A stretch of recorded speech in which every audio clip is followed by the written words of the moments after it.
अब देखो, इस वाले पार्ट को देखकर मुझे वो पहले वाली फीलिंग नहीं आती और उसका रीज़न भी है मेरे पास, और शायद इसीलिए इस मूवी का बॉक्स ऑफिस कलेक्शन पहले वाले पार्ट के मुकाबले थोड़ा सा कम है।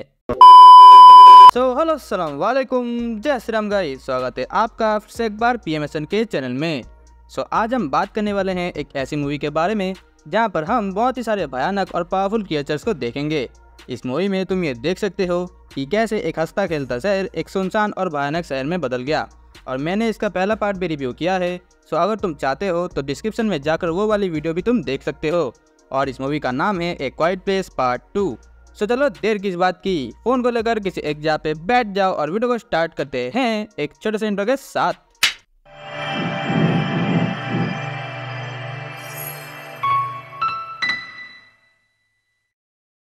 कहानी का शुरुआती दौर में हमें ये दिखाया जाता है कि वो क्रिएचर्स हमारी दुनिया में कैसे आए, जो कि हमें फर्स्ट पार्ट में नहीं दिखाया गया था, जहाँ पर हमारे पहले पार्ट का हीरो कुछ सामान लेने के लिए एक स्टोर पर आता है और कुछ समय बाद वो उस जगह पर जाता है जहाँ पर उसके बेटे का बेसबॉल मैच होता है, और वहीं पर उसकी और उसके दोस्त की फैमिली भी मौजूद है।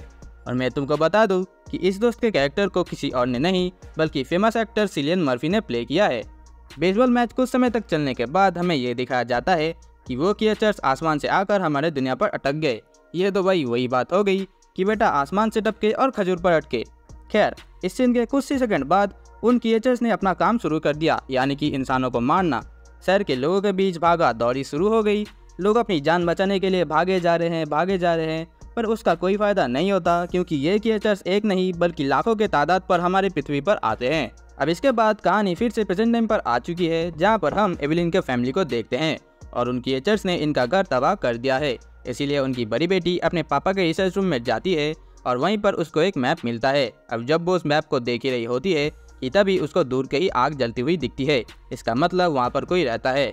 अब वो लोग उस लोकेशन पर जाने का डिसीजन लेते हैं। अब वो यहाँ पर जैसे तैसे करके पहुँच तो जाते हैं, और यहाँ पर उनका वही दोस्त रहता है जिसका नाम है एमिट, और इसीलिए उसने यहाँ पर कई सारे ट्रैप्स बिछाए थे। फर्स्ट ट्रैप पर फंस जाती है उनकी मम्मी, जिसकी वजह से बहुत ही तेज साउंड हो जाती है। इसीलिए वो भागने लगते हैं, पर इतने में ही उनके बेटे का पाँव एक लोहे के ट्रैप में फंस जाता है और वो जोर से चिल्लाने लगता है, जिसके वजह से कुछ क्रिएचर्स यहाँ पर आ जाते हैं। एक क्रिएचर को मारकर वो उस बेसमेंट पर एंटर कर जाते हैं। बेसमेंट पर एंटर करते ही जैसे ही मामला शांत हो जाता है तो एमिट उनसे ये कहता है कि मेरे पास यहाँ पर कुछ ज़्यादा खाना पानी नहीं है, तो अच्छा होगा कि तुम लोग जल्द से जल्द यहाँ से चले जाओ। पर कुछ समय बाद उनके रेडियो में एक गाना सुनाई देता है, जिसका मतलब अभी भी कुछ लोग जिंदा है। उनकी बड़ी बेटी ये पता लगा लेती है कि यह गाना समुद्र के पार एक आइलैंड से उस रेडियो के जरिए आ रही थी। वो एमिट को उसके साथ वहाँ पर जाने के लिए कहती है, पर एमिट जो कि फिलहाल बहुत ही डरा हुआ है, इसलिए वो उसको साफ साफ मना कर देता है। इसीलिए उनकी बड़ी बेटी अकेले ही वहाँ के लिए निकल जाती है। अब इसके बाद जब उनकी मम्मी को ये बात पता लगती है तो उसको ढूंढने जाने के लिए वो एमिट से मदद मांगती है। इसीलिए अब एमिट भी उसको ढूंढने जाता है। अब अगले सीन में हम ये देखते हैं कि एक जगह पर कुछ ट्रेन का एक्सीडेंट हुआ है और उनकी बेटी उसी ट्रेन में जाती है और एक फर्स्ट एड को लेने की कोशिश करती है, पर इतने में ही उसके पीछे से वो क्रिएचर आ जाता है। वो उसको अपने उस कान के डिवाइस से उसको मारने की कोशिश करती है, पर यह कमीना क्रिएचर अभी भी जिंदा होता है। और वहाँ सडनली एमिट आ जाता है और वो उस क्रिएचर को पीछे से शूट कर देता है। इसके बाद हम ये देखते हैं कि अब एमिट भी उसका साथ देता है उस आइलैंड पर जाने के लिए। उसके बाद हम ये देखते हैं कि वो लोग उस जगह पर आ चुके हैं जहाँ पर बहुत सारे नाव थे, पर वहीं पर बहुत सारे लुटेरे भी होते हैं। साला by one get one free. खैर, अब इस सीन में हम यहाँ पर हम थोड़ी सी फाइटिंग सीन देखते हैं, जहाँ एमिट उस लड़की को कहता है पानी में कूदने के लिए, और वो एक लुटेरे को एक खंबे से बांधकर बहुत ही जोर से चिल्लाने लगता है, और तुरंत ही वहाँ पर कई सारे क्रिएचर्स आकर उन लुटेरों को मार देते हैं। इसके बाद वो लोग एक बोट को लेकर उस आइलैंड पर पहुंच जाते हैं, जहां पर वो देखते हैं कि कई सारे लोग वहां पर हंसी खुशी रह रहे हैं। अब दूसरे सीन में हम ये देखते हैं कि उनकी मम्मी अपने बेटे के लिए कुछ दवाइयाँ लेने जाती है, और उसके मम्मी के जाने के बाद वो लड़का उसके बेसमेंट के ऊपर चला जाता है। अब मुझे नहीं पता क्यों उसके पीछे क्या चुल मस्ती है कि वो ऊपर चला जाता है, और ऊपर जाकर वो एक लाश से डर कर आवाज़ कर देता है, जिसके वजह से वहाँ पर दो क्रिएचर्स आ जाते हैं। अब कुछ समय बाद उसकी मम्मी भी पहुँच जाती है वहाँ पर, और वो एक क्रिएचर को अपनी चालाकी की मदद से मार देती है, पर एक और क्रिएचर उनके पीछे पड़ जाता है। अब यहाँ पर वो लड़का अपनी हिम्मत दिखाता है और उसके रेडियो से भी वही अजीब सी आवाज़ निकलती है, जिसके मदद से वो उस क्रिएचर को मार देता है। अब इसके बाद हम फिर से वो आइलैंड वाला सीन देखते हैं, जहाँ पर उनके ही बोट की मदद से वो क्रिएचर अब इस आइलैंड पर भी आ जाता है। एंड गेस व्हाट, वो अकेला क्रिएचर उस पूरे आइलैंड के लोगों को मार देता है। अब यहाँ पर इस आइलैंड का एक आदमी उनकी मदद करता है और उनको उस रेडियो स्टेशन पर ले जाता है, बट एट द एंड वो भी मारा जाता है।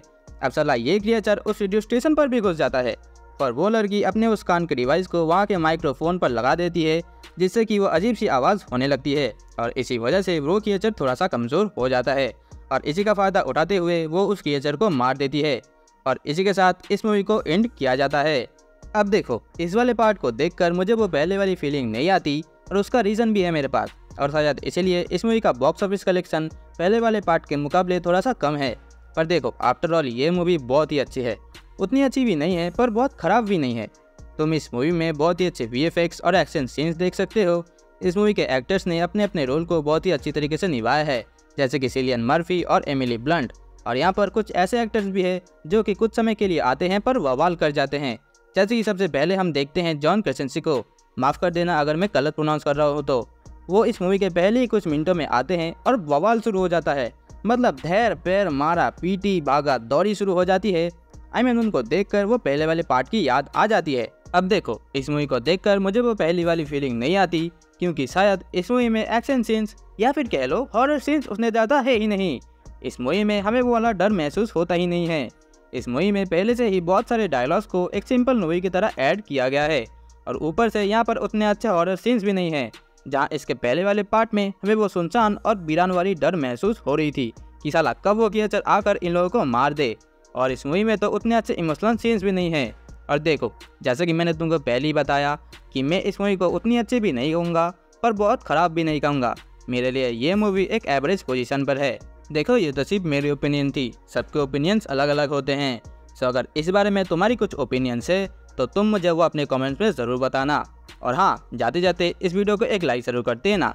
और अगर इस चैनल पर तुम नए हो तो अपनी पूरी पावर्स की मदद से इस चैनल को सब्सक्राइब कर दो।